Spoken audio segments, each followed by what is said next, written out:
Welcome to the You Need More Money podcast. I'm your host, Matt Manero, where I come to you every week from my studio in Dallas, Texas. To make more money, you must do one thing better than you are currently doing. You need more focus. Now, I'm going to start with a story that will hopefully illustrate exactly what I'm talking about.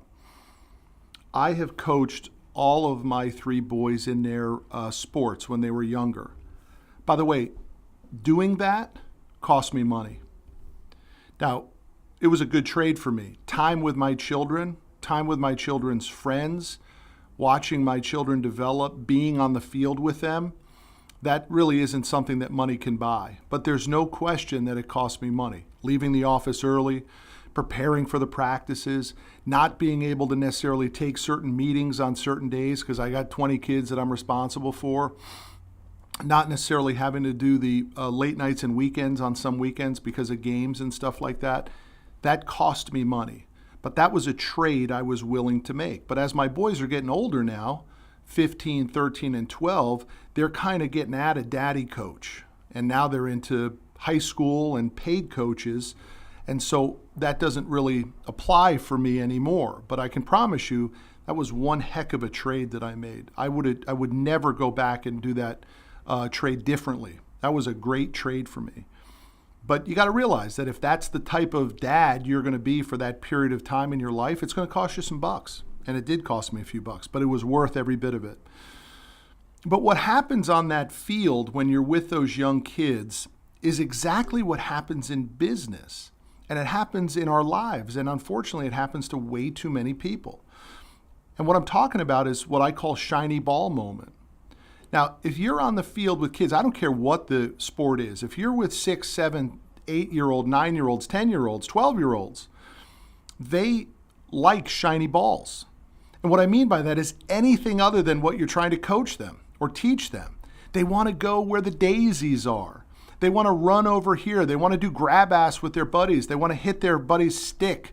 They want to poke their kid in the back, their buddy in the back with their stick rather than listening to what's being coached. I called it shiny ball moment.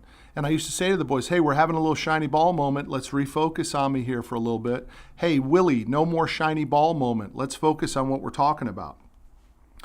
And good coaches recognize that. Bad coaches yell at the kids. And they're like, hey, focus on me. By the way, bad leaders do that too. Shiny ball moments are a reality of everything that we do. The problem is most adults still have shiny ball moments. They're not even focused on what the hell they should be focused on. So the way you make more money is to improve your ability to focus. So I'm going to take you through a quick little exercise on today's podcast. I want to help you understand examples of focus versus shiny ball moment or shiny ball moment versus focus. Because in the end, you need to be able to boil down your activities to one or two activities that produce the greatest result or impact on your money situation. The show is called You Need More Money. It's not about you need more skills to coach kids. We're in real life now. The coaching kids is fun and enjoyable, but when it comes to your money situation, it's freaking serious. So let me walk you through a few steps, and I want you to look at these topics as both shiny ball and as focus. We're going to start with shiny ball. Here's what I mean. If you live in a shiny ball world, which means you're constantly distracted, you don't have the ability to drill down and focus on these one or two primary activities that move the needle of your net worth, you may fall into this category. So if you're a shiny ball person and I say try things, you're probably going to say, yeah, I like the sound of that. And what is the predictability of success? Well, maybe if you're in a shiny ball moment and you're trying different things, maybe you'll get success. What if you're a shiny ball person and you decide to take more action? Does that lead to more success? Well, maybe it does, but it also might leave you onto the train tracks, get run over. If you're a shiny ball type person, what about beta testing the results? You probably don't even care about the beta test because you can't focus long enough on the task at hand to be able to get the data to be able to beta test it. And what about building a team if you're a shiny ball type person? It's pretty tough to get people to follow you when one day you're on the left side, the other day you're on the right side, the next day you're on the center, The next you're going forwards, the next day you're going backwards. It's hard to build a team when you're a shiny ball thinker. What about the ability to predict the outcome of the activity or the effort? It's hard when you're all over the map, when you're a shiny ball, the new shiny ball, the new shiny ball, the new shiny ball. And the last is, do you have the ability to trust the process? Is the process predictable? Because you need to find predictable processes that allow you to trust the process, which give you the confidence to stay doing the process. And when you're a shiny ball moment type person, it's very hard for you to stay on track. Now, side note, I believe that ADD and all that stuff is legit. That stuff is real. But living with it is fairly tolerable now through medication. Now, I know for a damn sure that I got some shiny ball moment in me. And I know that it's hurt me in business, and it's also helped me in business at times too. But when I focus on the task at hand, everything begins to fall into place. So for you to focus, if you got to get on some meds, go get some meds. I'm not against it at all. You got to focus to improve your money situation. Now let's take those same topics and overlay them in a focused environment versus a shiny ball environment. If you're laser focused and you're trying things, the odds of success are far better because you're shooting with a shotgun, not with a buckshot. If you're in a focused mindset and you take more action, the odds of the positive results of that action are far greater because you're laser focused on the action that you're taking. You're working on chest today in the gym. You're not doing like one set of chest and one set of legs, and then I'm going to run a half a mile, and then I'm going to do this, I'm going to do that. If you want a big, fat, honking chest, you got to work on chest. You got to focus on chest. You got to do bench. You got to do incline. You got to do decline. You got to do push-ups. You got to work on your chest, man.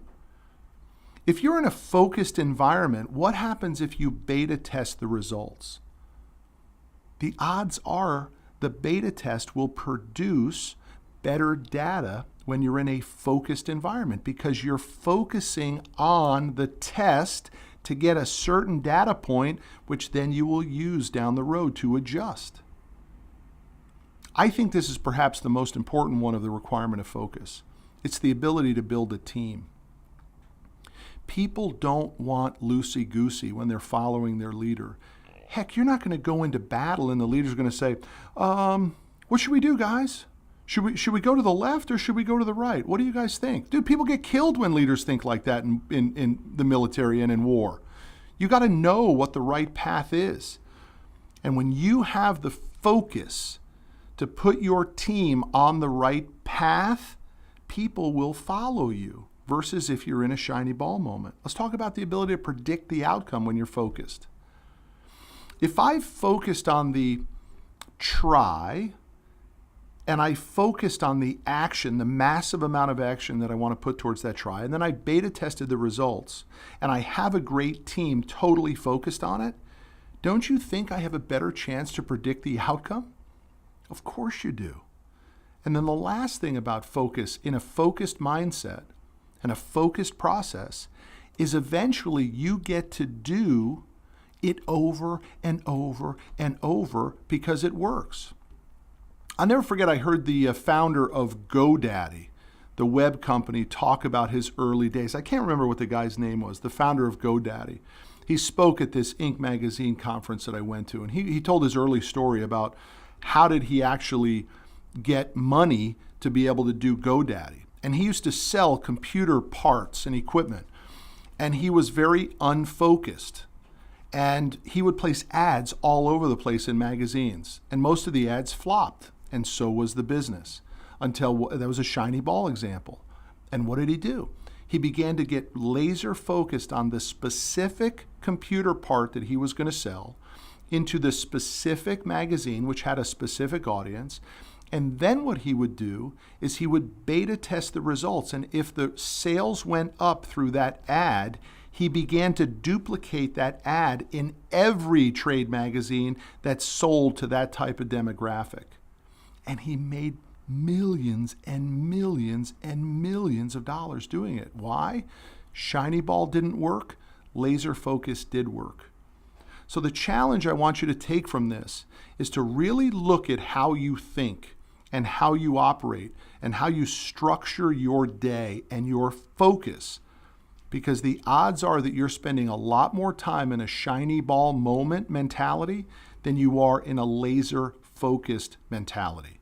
Laser focus comes through organization. It comes through having the goal line determined. Therefore, goal setting is a requirement. Visualization is a requirement. And you cannot do everything with a tremendous amount of focus. You can usually only do one or two things at a time. That's the message on today's podcast. Get out of shiny ball moment, get into laser focused moment. I'll see you down the road.